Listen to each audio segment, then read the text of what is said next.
menjadi ciptaan baru di dalam Kristus.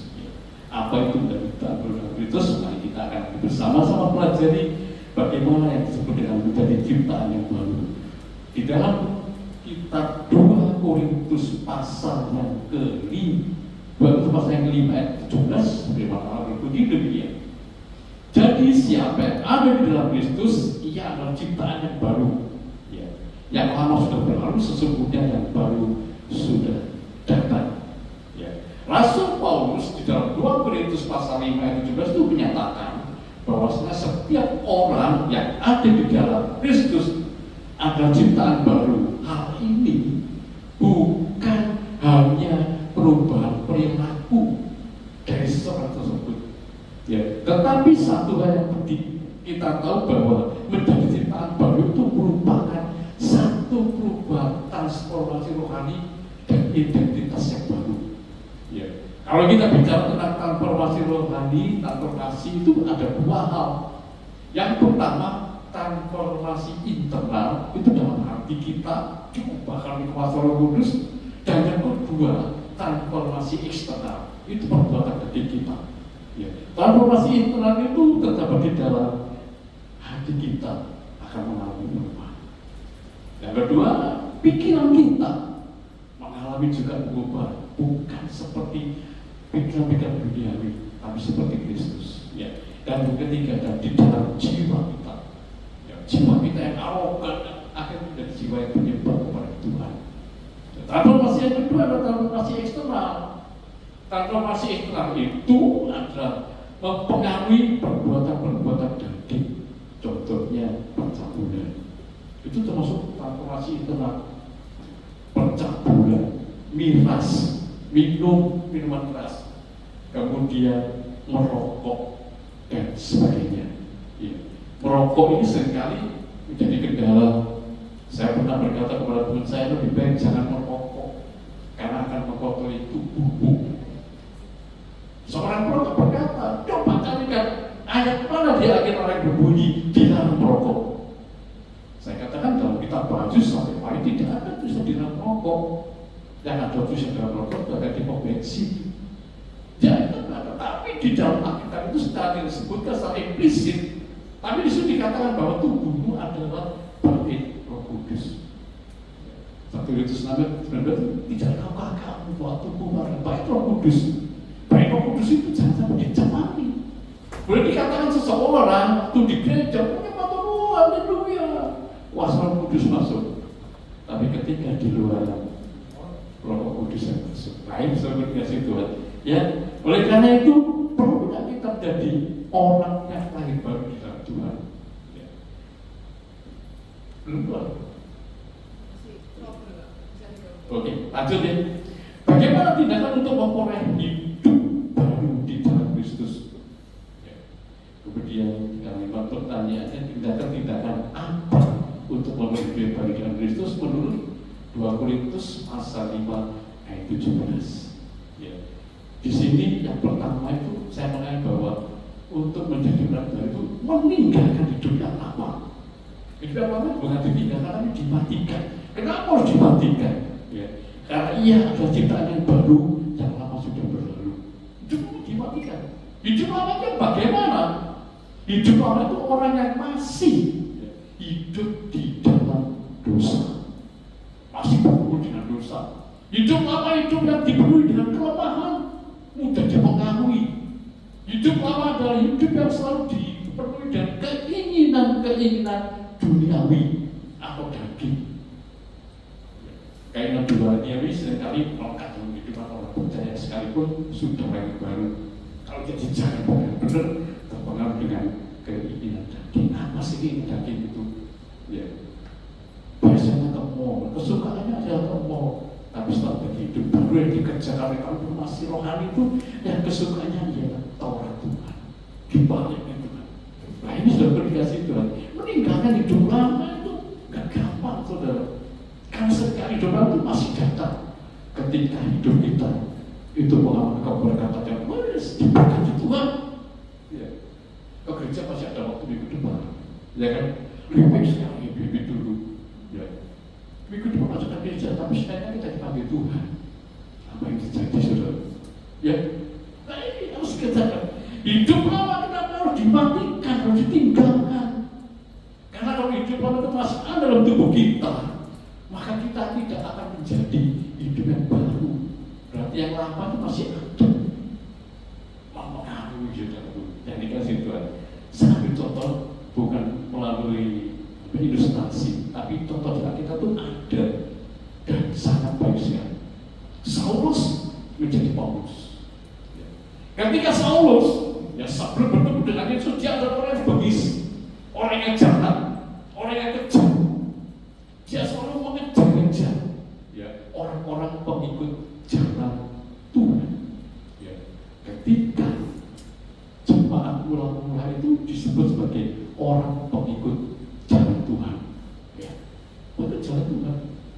Dia paling suka, kesukaannya dia membantai, membunuh, menyakiti orang-orang yang ikut di jalan Tuhan. Tetapi ketika dia mau melakukan aksinya di daerah Damsyik dengan surat tugas yang daripada Gamaliel, seorang tokoh agama yang hebat, dengan bangganya dia berjalan ketika di Damsyik ditangkap oleh Tuhan. Saudara itu ada silat yang menidurkan dan berkata, Saulus, Saulus, kenapa kau menganiaya aku? Jadi kalau anak Tuhan yang dianiaya, bahwa kita marah, bahwa kita tidak terima kalau anak itu dianiaya. Dalam Kisah Rasul pasal 9 ayat 3 dan 4 dikatakan demikian. Dalam perjalanannya ke Damsyik, ketika ia sudah ke dalam kota itu, tiba-tiba cahaya memancar dari langit mengelilingi dia. Ia rebah ke tanah dan kedengaran kulitnya suatu suara yang berkata kepada Saulus, Saulus, mengapa kau menganiaya aku? Akhirnya dia rebah dan buta. Sampai berapa hari saudara? 3 hari dia buta. Di dalam kebutaannya dia bisa melihat saya di luaran. Roh Kudus bekerja dalam hatinya. Itu dikatakan transformasi rohani, dikerjakan hati yang bengis. Dia banyak yang bengis. Sehingga ketika dia diceraikan oleh Ananias, dia menjadi orang yang berbelas kasihan. Dan dia menjadi hamba Tuhan yang penuh kasih dan kasih. Kita dibutuhkan oleh Paulus. Lewat Paulus kita bisa mempelajari kebenaran firman Allah. Karena Paulus surat 13 surat kita bisa belajar, saudara. Belajar dari Paulus itu. Saya kasih Tuhan. Oleh karena itu kita gak gampang meninggalkan manusia. Kalau kita terus kita pegang komitmen Tuhan dalam kehidupan kita. Puji nama Tuhan. Yang kedua, memakai identitas baru. Dalam 2 Korintus pasal yang ke-17 ayat bagian C dikatakan demikian, sesungguhnya yang baru sudah datang. Di sini dalam satu ini, dalam perjanjian baru, konsep identitas baru itu terjadi oleh karena seseorang itu ketika dia menerima Yesus sebagai juru selamat, maka dalam hidupnya itu kan satu ada perubahan yang signifikan. Sehingga melalui perbuatan-perbuatan oleh karena dia terima Tuhan Yesus, itu juga menjadi inspirasi bagi orang-orang untuk percaya dan mengenal Tuhan Yesus. Ketika dia sebelum percaya dan menerima Tuhan Yesus, mungkin hidupnya cerewet lah, suka mengata-ngatai tetangga dan sebagainya.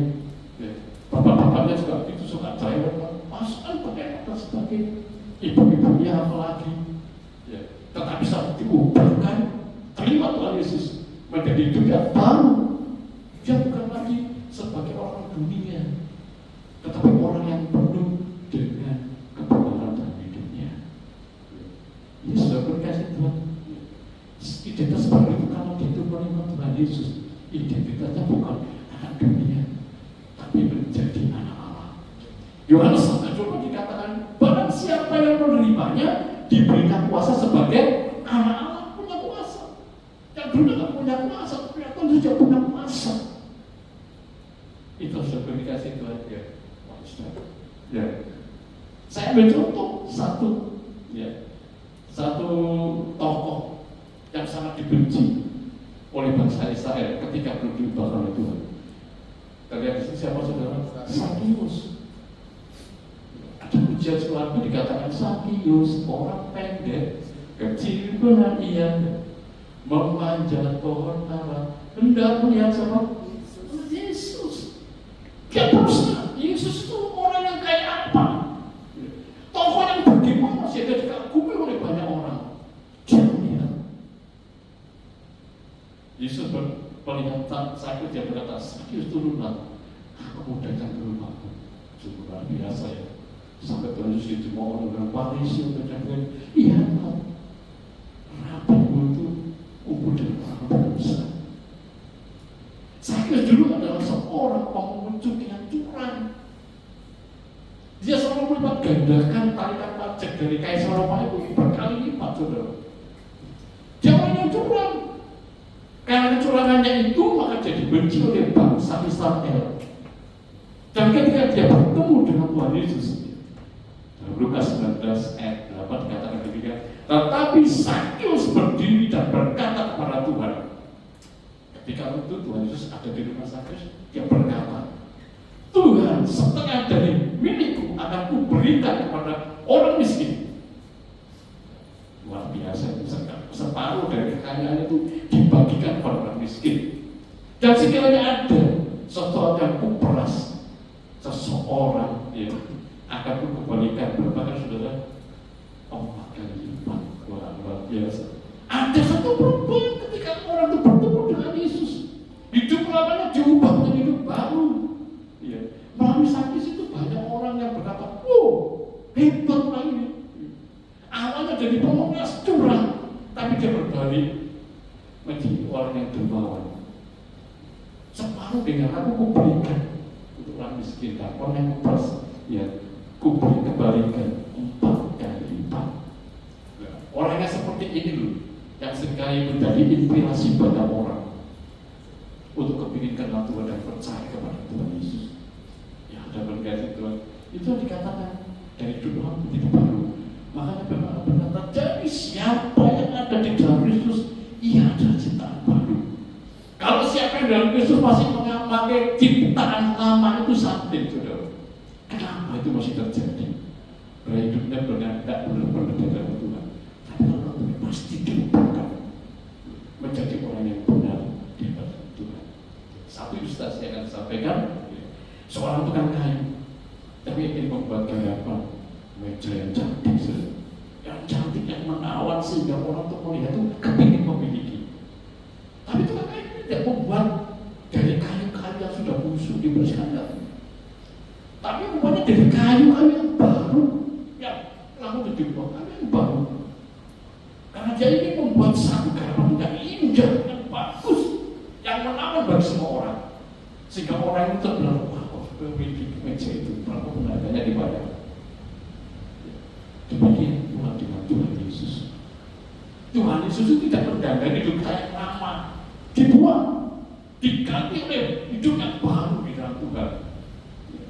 Sehingga hidup yang baru itu akan memiliki kemuliaan kepada Tuhan.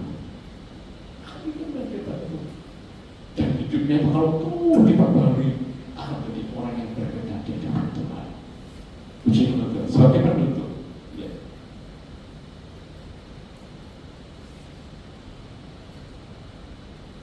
Nah, ini tukang kayunya saudara.